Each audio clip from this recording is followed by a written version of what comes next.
Hapana ere ane namba muponere zisore gondo.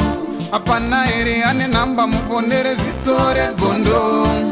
Pane masele bagabuda offside nezuro. Pane masele bagabuda offside nezuro. Eti noi now. Peshona kwete chindau. Zichiverengwa naye wenyuskimbo anofumura anoita Masika chakanaka muri Zimbabwe. Yesu now chichawa naSkimbo pasore kondo TV. Nasi munauzi yedu chikupa icho breaking news chaitika. Mushure menge muimbi Tytan uyu mukoko hitmaker azoputsa pachena iye kuti mukadzi wake Olinda akakasira kumutaurira kuti ari HIV positive. Zvino izvi zvashoka zvinji reZimbabwe zvekuti vamwe vari kutuka kuti mukomana zvitauro izvo zvakaresoni asi mukomana kuti iye aiabuswa pamwe pacho aitomborohwa zvekutombodonzwa pamubhedha. Zvino cheni yacho yakunotenderedzwa manje vamwe ndovakutanzi kositana zvifamba sei kopokero zvifamba sei akacheni kacho because kakutonzwa tambe kuti vesa vanogona vakahakira. Tichitamuzikire mega muimbi achitaura kuti mudzimai wake akazomubatira marizautsi eutachiwana. Before you even, right at the beginning, you had never ever talked about having tests. I think. Funny thing is, I was the only one getting tests. Okay. From what I realized, because I'd ask about that, and she said because of her profession, she regularly gets tests. I was naive enough to just trust her. I thought, you know, she's an honest person because she always banks on being honest, whether to me or to the public or to anyone. Yeah. And I trusted her very much. I really did. So you were quite trusting and a bit naive then. I did. As much as she had, you know, certain behavioral traits that were there in the past, I told myself, but it's just that situation. It can't be now. And now everything changed. And my main goal after that, I did go and record. Funny enough, my friend wouldn't know. Did you get tested yourself? Yes, I did. I went to the church. I actually explained my situation. I got tested.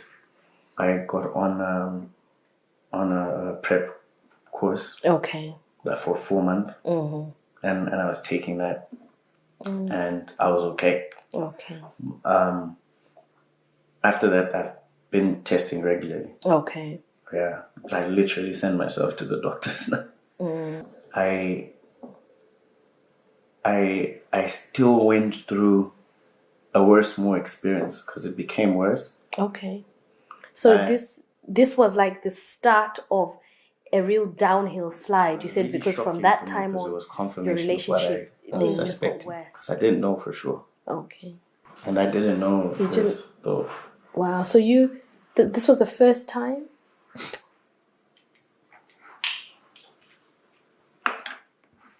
Yeah.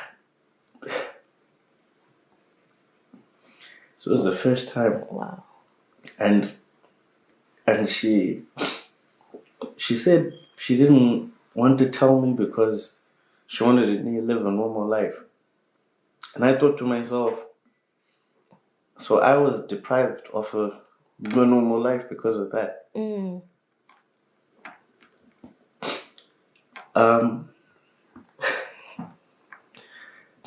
Do you want us to just take a break? I asked.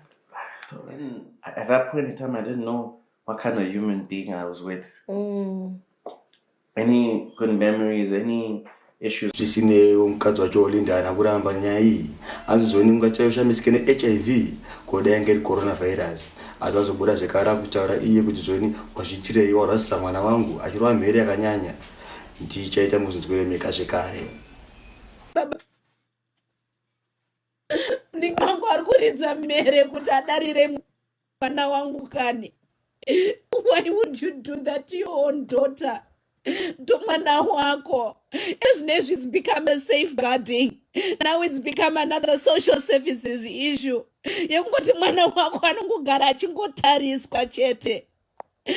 Ande wadzokera kuZimbabwe wandisiya kani. Kana kuti ndorongedza ndiri ndobuda ndoenda. Unodarirei mwana wako Tytan? Mwana wako here, do you even love this child? If you can do this, kumwana wako kokuzoti isusu tisina ukama newe. Mwana wako, your only child, you do that to your only child. Guys, I don't know.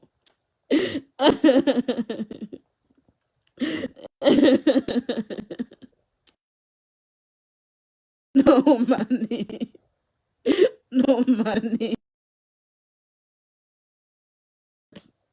Atidaro Tytan. Atidaro kana atidaro chitora yangu passport ugare muno ini ndibude ndiende ndisiye ndirongedze mabhegi nevana vangu ndiende vana vawane zoro nezvine zvishona ari kuamsterdam uko mwana ari kudzungaira ari kunyika kwaari ari kutadza kunzwi ngatimbomwire mvura. Moses Projects, specialist in landscaping, paving, artificial lawn. We also do fix and supply. Contact us on 061 979 3668 or 072 042 7570. We are simply the best. Timboti try on. So what's going on?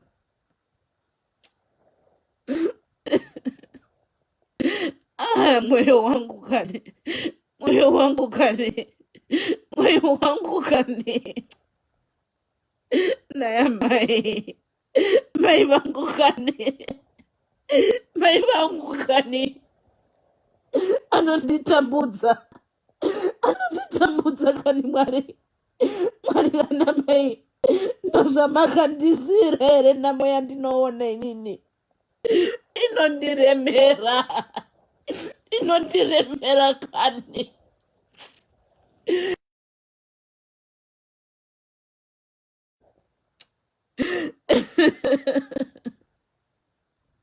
ungadaro mwana here kutogara pasi, ungadaro mwana here nandi atadzei aizi mhosva nandi ana kunyora application kuti Olinda naTytan ndizvarei kani.